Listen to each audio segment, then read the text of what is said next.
দেখেন, আমি কথাটা খুব রাফলি বললে, যেহেতু সবাই শুনছে তারপর বলে ফেলি। বাংলাদেশে ফ্যাসিবাদ, তো আমি এটা বারবার বলেছি এবং আবার বলবার চেষ্টা করি। ফ্যাসিবাদ আমরা মনে করি যে হাসিনা পালিয়ে গেছে, সুতরাং ফ্যাসিবাদের পতন হয়ে গেছে। আই রিপিট, ফ্যাসিবাদ ক্ষমতা চর্চার ব্যাপার নয়। ফ্যাসিবাদ হলো একটা কালচারাল ব্যাপার, সংস্কৃতির ব্যাপার, যেটা দিনকে দিন মানুষের মননে মগজে গড়ে ওঠে। গত 16-17 বছর ধরে যেই ফ্যাসিবাদ মানুষের মননে মগজে গড়ে উঠেছে, সেখানে শেখানো হয়েছে যে প্রথম আলোর যা কিছু ভালো তার সাথে প্রথম আলো, এর মানে প্রথম আলো যাকে ভালো বলে না তার সাথে থাকলে সুশীল হওয়া যায় না, ভদ্র ছেলে হওয়া যায় না, গুড বয় হওয়া যায় না, সুতরাং ওসব করতে নেই। এই যে সফট শাহবাগিতা, এই যে আমি আপনাকে মজার ব্যাপার বলি, যেমন বাংলাদেশে যে মাহমুদুর রহমান ফিরল, এটা সব থেকে মন খারাপ তো প্রথম আলো। কারণ হলো প্রথম আলোর এই জন্য তারা সবসময় যে একটা প্রফেশনালিজম মেনটেন করতে চায়। এবার খুললাম খুললাম ধরা খেলো প্রথম আলো, তো আসলে কি বলবো, যেমন গত 3 দিনে আপনারা দেখেছেন কিনা, শেখ হাসিনার জন্মদিন উপলক্ষে 2021 সালে প্রথম আলো, আই রিপিট 2021 সালে, পুরো প্রথম পেজ জুড়ে আমি বলি জনকণ্ঠ কোনোদিন এটা করে নাই যেটা প্রথম আলো করেছে। তারা বলতে পারে ব্যালেন্স করার জন্য, কিন্তু কোনোদিন খালেদা জিয়াকে ব্যালেন্স করার জন্য কিন্তু প্রথম আলো এটা করে নাই। তারা শিশির ভট্টাচার্যকে দিয়ে তারেক রহমান খালেদা জিয়াকে দিনকে দিন কার্টুন আঁকিয়েছে, ট্যাটার করেছে।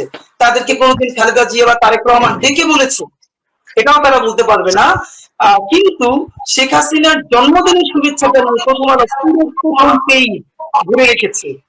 এর গল্প, আই থিঙ্ক প্রথম আলো বুঝতে পারেনি যে হাসিনা এভাবে চলে যাবে। তো এই কথাটা আমি কেন বললাম, এই যে বাংলাদেশের শাহবাগিতা, আমরা একটা নতুন স্লোগান আজকে দিয়েছি, এটা আপনাদের সম্মানও জানাতে চাই, যে শহীদেরা দিচ্ছে ডাক, শাহবাগিতা নিপাত যাক। শাহবাগিতা, শাহবাগ, শাহবাগ, শাহবাগিতা, এই দুটো যে এক না।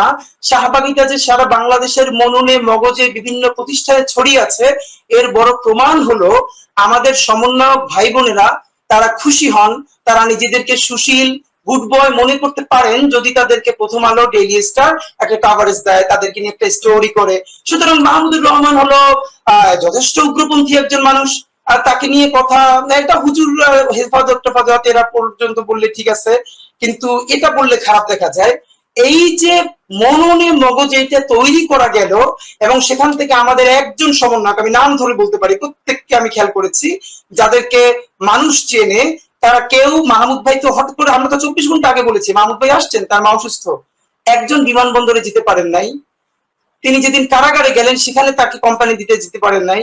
ইভেন এর পরে একটা ফেসবুক পোস্টও দিতে পারেন নাই। আপনারা এটাকে কোনোভাবে এভাবে এড়িয়ে যেতে পারবেন না, তারা কেউ খেয়াল করেন নাই। কারণ মাহমুদ ভাইকে হাজারো ছাত্র জনতা 24 ঘন্টার নোটিসে আমরা ইনকিলাব মঞ্চ যে আয়োজন করেছি তাকে রিসিভ করার জন্য, সেটা কিভাবে মানুষ গেছে আপনারা দেখতে পেরেছেন। তা আমি আপনাকে একটা কথা শুধু সার্জিসের কাছ থেকে কোট করি, বিপ্লব কিভাবে হারিয়ে যায় দেখেন। সার্জিস হয়তো কনসিয়াসলি বলে নাই, সার্জিসও কিন্তু বলেছে অন্তর্বর্তীকালীন সরকার। আমি খুবই অপোজ করছি। কিসের অন্তর্বর্তীকালীন সরকার? এটা কি কোনো অন্তর্বর্তীকালীন সরকার? এখন পর্যন্ত রেকর্ডেড প্রায় 1600 মানুষ শহীদ হয়েছে 3 থেকে 4 দিনে। মানে ক্যান ইউ ইমাজিন? হাজার হাজার মানুষ চিরতরে অন্ধ হয়ে গেছে, পঙ্গু হয়ে গেছে। আমি গত সেশনে আপনাদেরকে একটা গল্প শুনিয়েছি, এক পরিবারের কিভাবে 3 জন মারা গেছে। কত গল্প এরকম। আপনি এটা এরপর এটা অন্তর্বর্তীকালীন সরকার? আমরা তো বিপ্লব করেছি। সেই বিপ্লবের পর বিপ্লবী সরকার না হয়ে যখন অন্তর্বর্তীকালীন সরকার হিসেবে নিজেদেরকে পরিচয় দেয়, বিপ্লব তো তখনই বিহাত হয়ে যায়। আমি আপনাকে একদম নাম ধরে বলতে চাই, একমাত্র আদিলুর রহমান এবং ডক্টর ইউনুস ছাড়া, ডক্টর ইউনুস অন্যভাবে জুলুমের শিকার হয়েছেন, অল্প কিছুদিন জেল খেটেছেন, তাকে 7 তলা পর্যন্ত বয়োবৃদ্ধ মানুষ হাঁটিয়ে উঠেছে, কিন্তু আদিলুর রহমান সত্য প্রকাশের দায়ে জেল খেটেছেন। এই ছাড়া এই যে উপদেষ্টা পর্ষদ ছাত্র জনতার রক্তের উপরে দিয়ে গঠিত হলো, আপনি আমাকে একজনের নাম বলেন যিনি এই ফ্যাসিস্ট আমলে বড় কোনো অন্যায়ের শিকার হয়েছে, জেল খাটা তো দূরের কথা, তাদের কোনো ক্ষতি হয়েছে? এটা তো গণ এনজিও তন্ত্রী সরকার। আরো যদি খোলামেলা বলি, এটা প্রথম আলোর সরকার, প্রথম আলোর কলামিস্ট, প্রথম আলোর সরকার তারা গঠন করেছে। আমি আজকে মানববন্ধনে একটা কথা স্পষ্ট বলেছি, এই সরকারের বিরুদ্ধে আমরা একটি কথাও এতদিন বলি নাই, বৃহত্তর ঐক্যের জন্য, যে আমরা ছাত্র জনতার রক্তের বিনিময়ে যে সরকার গঠন করেছি সেটা যদি ক্ষতিগ্রস্ত হয় আমরা সবাই সর্বনাশের সম্মুখীন হব। কিন্তু আজকে থেকে আমরা একদম নাম ধরে ধরে একজনের বিরুদ্ধে বলা শুরু করছি, ঠিক এই জন্য যে আমরা করেছি বিপ্লব। সর্বপ্রথমে বিপ্লব বেহাত হয়েছে ফ্যাসিবাদের যে সংবিধান, যে ফ্যাসিস্ট সংবিধান, যেটা বাংলাদেশের কোন গণমানুষের আকাঙ্ক্ষার প্রতিফলন হয় নাই, এটা আওয়ামী লীগের নিজস্ব, কি বলবো, যে একটা সংবিধান তো নয়, নিজস্ব গঠনতন্ত্রের চেয়ে আরো বাজে কিছু, সেইটা বাংলাদেশের মানুষের নামে সংবিধান নামে চাপিয়ে দেওয়া হয়েছে।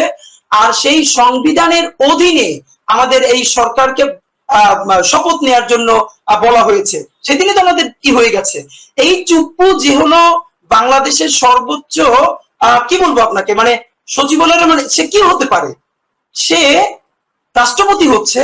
সেই রাষ্ট্রপতির অধীনে আপনি শপথ গ্রহণ করে আপনি তো প্রথমেই সেটা নাই করে দিয়েছেন। এখন আমি আপনাকে যেটা বলি, আপনার যেটা খুবই বাজেভাবে বলতে চাই, আল্লাহ না করুক যদি তাবেদার সেবাদার কোন সরকার আবার বাংলাদেশে ফিরে আসে, যারা শহীদ হয়ে গেছে আল্লাহ তাদেরকে নিয়ে গেছেন, আহত হয়ে আছে, আমি আমার মতো সমন্বয়ক সার্জিস হাসনাতদের মতো লাখো তরুণ যারা বাংলাদেশে নেমে এসেছিল জীবনের ভয় উপেক্ষা করে। আপনি একটা জিনিস খেয়াল করেছেন কিনা, একটা ছেলেকে খুব ভাইরাল হয়েছে যে এত ক্লোজ একটা ছেলেকে গুলি করছে, ছেলেটা সরছে না, ক্রিকেটের ব্যাটের মতো সেই গুলি প্রোটেক্ট করছে। মানে মানুষের উপর যে আল্লাহ কি ভর করিয়েছিলেন, অদ্ভুত, মানে আমরা চিন্তা করতে পারি না। তো এই সরকার যদি কলাপস করে, সেই তাবেদার সেবাদার সরকার যদি আসে, আমাদের বাবা মায়েরা এই লক্ষ তরুণের হাড় গরু খুঁজে পাবে না আমাদের দাফন করার জন্য।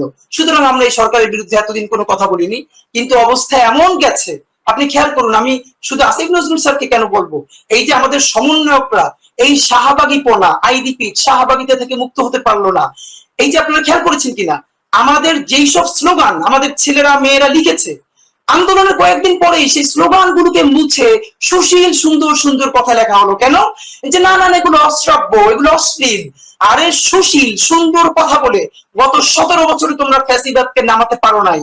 আমাদের যেসব ছেলেরা মেয়েরা যে অশ্লীল অসভ্য নোংরা কথা বলে ফ্যাসিস্ট খুনি হাসিনাকে দেশ পালাতে বাধ্য করেছে, সেগুলো গালি না তো, সেগুলো তো অশ্লীল না তো, মহাকাব্য, সব থেকে পবিত্র শব্দ, সেগুলিকে মুক্তি দিল কারা? আমরা তাদেরকে কি আইডেন্টিফাই করেছি? আমাদের স্লোগান তুমি কে আমি কে রাজাকার রাজাকার, এই কথা শুনে প্রত্যেকটা মানুষ নেমে এসেছে। 1 মাসের মধ্যে সেটাকে বলা হলো তুমি নও আমি নই, রাজাকার রাজাকার। এই শাহবাগিতা, এই সুশীলপনা আপনাদেরকে কে শিখিয়েছে? এই যে প্রথম আলো, আমি কেন বারবার বলছি, প্রথম আলো একটা প্রতিষ্ঠান না, প্রথম আলো বাংলাদেশে একটা সিম্বল, এটা একটা প্যাথোলজি। এই যে শাহবাগীপনা, আমি আপনাদেরকে বলি, বাংলাদেশে কোনোদিন আওয়ামী লীগ হয়তো থাকবে না, কিন্তু শাহবাগিতা থাকবে।